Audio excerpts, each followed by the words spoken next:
Hi, I'm Chelsea Stratton from Chelsea Stratton Designs, and today we are in week 3 of the Be Mine Quilt Along, where we will be going over how to piece together the flying geese block, or you could call it the zigzag block. And as you can see, I'm here again in my mom's quilting studio as we go over this, and I just can't wait to get started. But first, if you're just joining in with us, don't worry, just grab a pattern. We'll have a link in the description to my Etsy shop.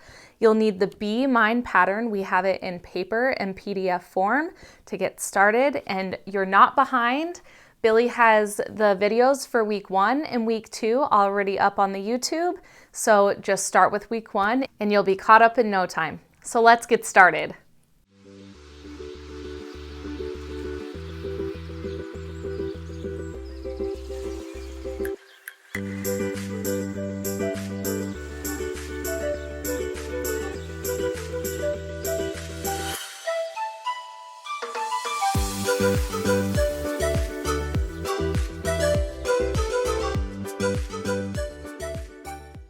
Okay, so let's get started with making our flying geese units.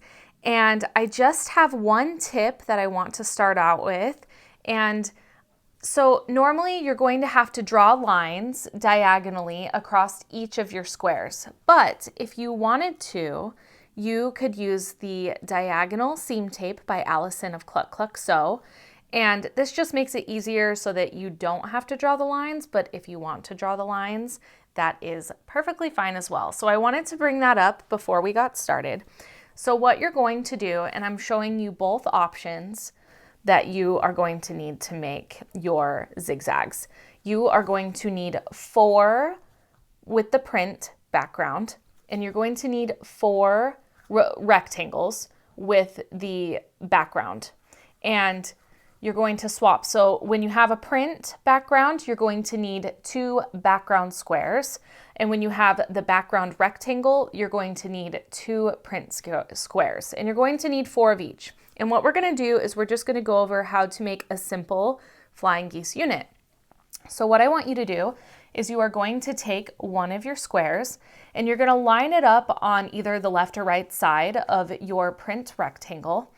And after you have drawn your diagonal line from corner to corner, or if you're sewing with the diagonal seam tape, you'll just sew on that diagonal line corner to corner. And after which you will have what looks like this. So I'm going to move this really quick. So once you've laid that, you are now going to have a sewn line diagonally corner to corner. And you may have heard of this. It's also called the sew and flip method. And that is your first corner. Now what you're going to need to do, I have my rotary cutter, and you are going to need to trim 1/4 of an inch away, just like that. We're gonna lock this rotary cutter and we're gonna put it someplace safe. And then you are going to go and iron this just like that. And after that, you're just going to repeat that step on the opposite side. So you'll take your second square and you'll sew on the diagonal line from this corner up here at the top down to this corner. And after that, you are going to have your flying geese unit. And sometimes also what I like to do to double check that my needle is in the right spot on my sewing machine, I will actually measure right here from this point on the flying geese to the edge to see if I actually have a correct 1/4 inch seam, and it looks like I do. So that's awesome. That's just so if you have to make any adjustments with your sewing machine, you can do that before you make multiple blocks. So after you have your flying geese units, you're going to have 4 of these units right here with the print background rectangle. And then you're also going to have 4 with the background rectangle, just like this.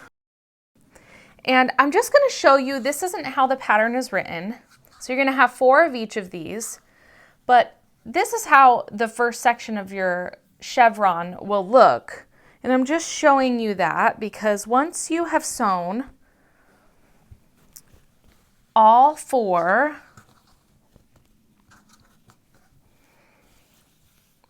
of these together,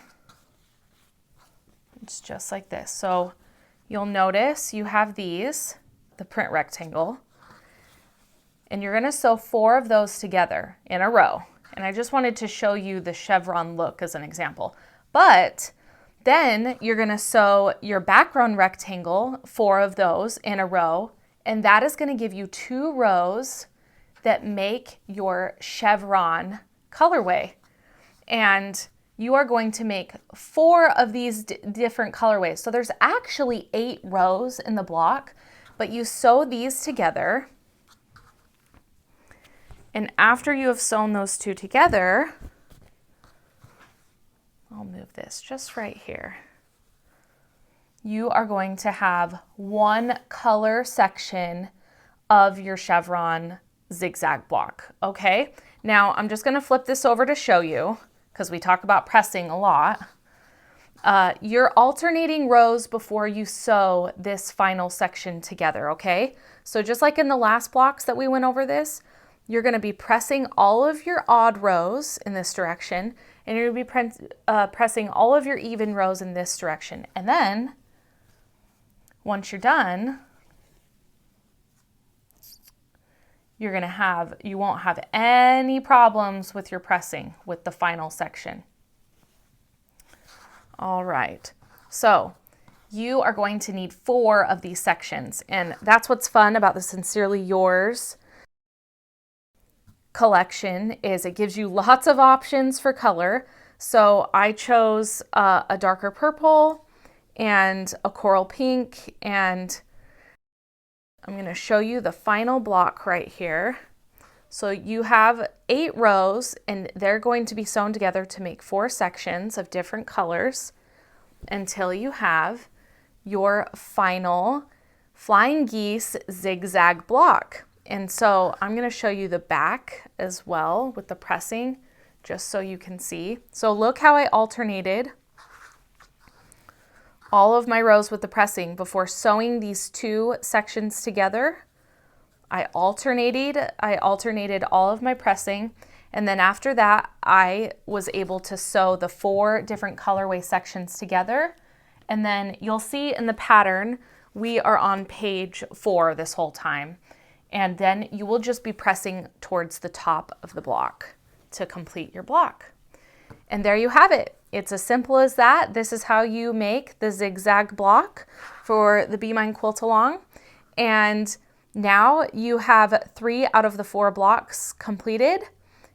So next week we are going to up our level on the skill building portion of this quilt along, and we are going to be making the heart block. And it's one of my very, very favorite blocks. I think it's so cute. It's going to require a little bit more piecing, obviously, but I hope that you are starting to feel confident in your piecing, and that's kind of why I love that this is a skill builders quilt project that you can be doing.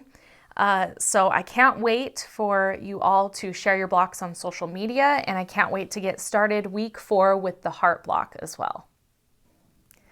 Okay, so I hope that you enjoyed this video today where we went over the Flying Geese block or zigzag block, and we hope that you'll join us next week for the week 4 video where we go over how to piece the heart block. Again, be sure to use the hashtag BeMineQAL on social media so that I can see all of your wonderful progress. And if you're still looking for the Be Mine pattern, you'll be able to find that in the description linked below. And I'm so grateful that you're all here with me today and can't wait to see you again soon. Thanks so much for stopping by.